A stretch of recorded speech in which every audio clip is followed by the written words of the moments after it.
ഏവരെയും പുതിയൊരു വീഡിയോയിലേക്ക് ഞാൻ സ്വാഗതം ചെയ്യുകയാണ്. വംശീയ ഉന്മൂലനവും യുദ്ധപരാക്രമങ്ങളും കൊണ്ട് ഇസ്രായേൽ ലോകത്തെ ധിക്കരിക്കുമ്പോൾ രാജ്യത്തെ ജനങ്ങൾ സേഫാണെന്ന് കരുതുമ്പോഴും ലോകത്തിന്റെ വിവിധ പ്രദേശങ്ങളിൽ ജീവിക്കുന്ന ജൂതർ അതിന്റെ പ്രത്യാഘാതങ്ങൾ അനുഭവിച്ചു വരികയാണ്. അതിൽ ആദ്യം എടുത്തു പറയേണ്ടത് ബ്രിട്ടനിലെ കാര്യം തന്നെയാണ്. ബ്രിട്ടനിലെ ജൂതരിൽ പകുതിയിലധികവും അവിടുത്തെ ജൂതവിരോധം കാരണം ബ്രിട്ടൻ വിട്ടുപോകുന്നതിന് തയ്യാറെടുക്കുകയാണെന്നാണ് റോയിട്ടേഴ്സ് റിപ്പോർട്ട് ചെയ്യുന്നത്. ബ്രിട്ടനിൽ ഒരു ദീർഘകാല ഭാവി ഇവരാരും കാണുന്നില്ല. അതുകൊണ്ട് തന്നെയാണ് ഇവർ ബ്രിട്ടൻ വിട്ടുപോകാൻ ആഗ്രഹിക്കുന്നത്. പുറത്തിറങ്ങിയാൽ അടിയും ചവിട്ടും ഒറ്റപ്പെടുത്തലും കൊണ്ട് ഇന്ന് ജൂതർ ആകെ വിഷമിക്കുകയാണ്. തന്നെയുമല്ല, ഇവർക്ക് വീടുകൾ വാടകയ്ക്ക് കിട്ടുന്നില്ല.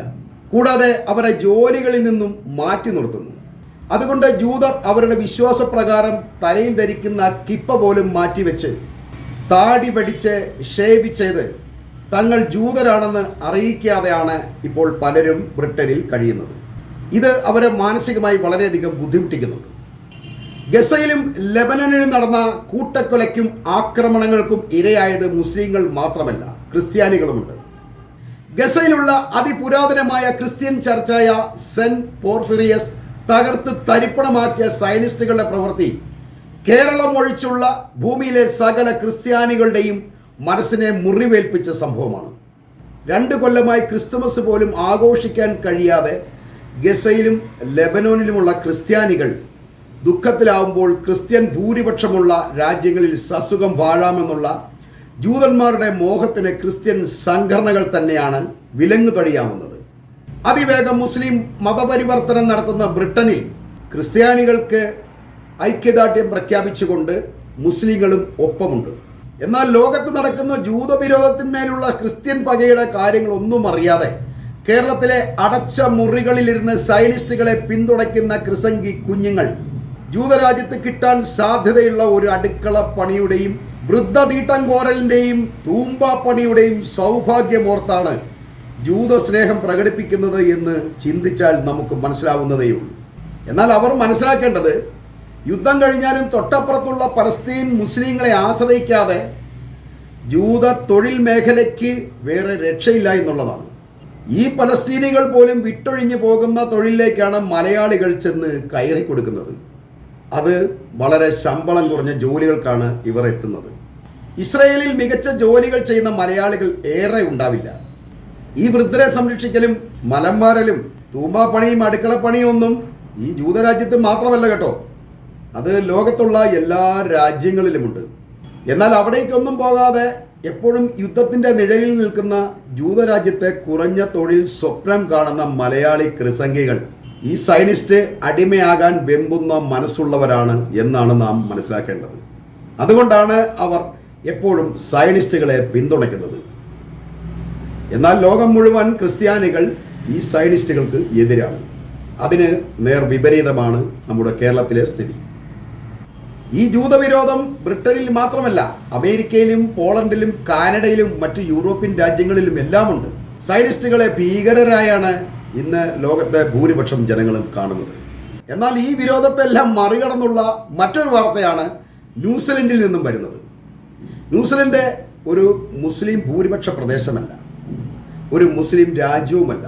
എന്നിട്ടും ന്യൂസിലൻഡിൽ വിശ്രമവും സന്തോഷവും ആഗ്രഹിച്ച് അവധിക്കാലം ആഘോഷിക്കാൻ എത്തുന്ന ഇസ്രയേൽ സൈനികരെ കണ്ടെത്തിയാൽ വിവരം അറിയിക്കണമെന്നാണ് പലസ്തീൻ സോളിഡാരിറ്റി നെറ്റ്വർക്ക് അറ്റോറോവ അല്ലെങ്കിൽ PSNA അറിയിക്കുന്നത്.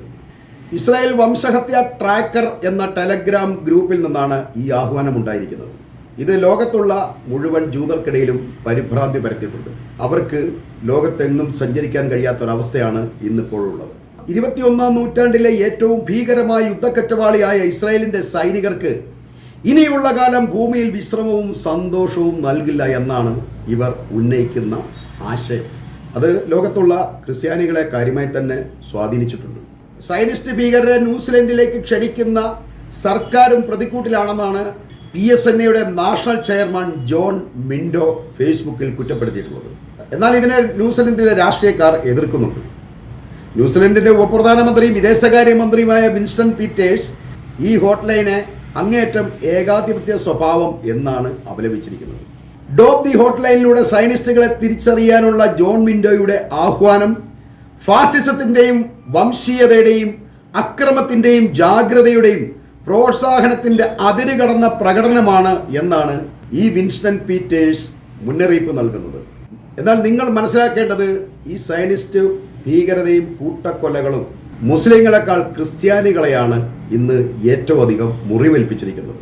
അതുകൊണ്ട് ലോകത്തുള്ള ക്രിസ്ത്യാനികൾ മുഴുവൻ ജൂതർക്കെതിരെ അണിനിരക്കുന്ന കാഴ്ചയാണ് ഇപ്പോൾ കാണുന്നത്. അതിൻ്റെ ചില പ്രത്യാഘാതങ്ങളാണ് ഇപ്പോൾ ബ്രിട്ടനിലും ന്യൂസിലൻഡിലുമൊക്കെ നടന്നുകൊണ്ടിരിക്കുന്നത്. ഇതൊന്നും അറിയാതെ നമ്മൾ കേരളത്തിലുള്ള ക്രിസ്ത്യാനികൾ ഇക്കാര്യത്തിൽ തർക്കം നടന്നുകൊണ്ടിരിക്കുകയാണ്. മുസ്ലിങ്ങളെ അവർ എതിർത്തുകൊണ്ടിരിക്കുകയാണ്. ഈ ഗസയിലുള്ളത് മുസ്ലിം കൂട്ടക്കൊലയാണെന്ന് തെറ്റിദ്ധരിച്ചുകൊണ്ട് അവർ ആഹ്ലാദിക്കുകയാണ്, സന്തോഷിക്കുകയാണ്. എന്നാൽ അവരുടെ ആ ധാരണ തെറ്റാണ് എന്ന് നിങ്ങൾ മനസ്സിലാക്കുക. മുസ്ലിങ്ങളെക്കാൾ ജൂതർ വെറുക്കുന്നത് ലോകത്ത് ക്രിസ്ത്യാനികളെയാണ്. കാരണം ജൂതർക്ക് ഏറ്റവും അധികം ദ്രോഹം ചെയ്തിരിക്കുന്നതും ക്രിസ്ത്യാനികളാണ് എന്ന് അവർ മനസ്സിലാക്കുന്നു. അതുകൊണ്ട് തന്നെയാണ് അവർ ക്രിസ്ത്യാനികളെ വകവയ്ക്കാത്തത്. എന്നാൽ ആ തിരിച്ചറിവ് നമ്മുടെ കേരളത്തിലുള്ള പലർക്കും ഇന്നില്ല. അതിന് കാരണം അവരുടെ ഉള്ളിലുള്ള മുസ്ലിം വിരോധമാണ്.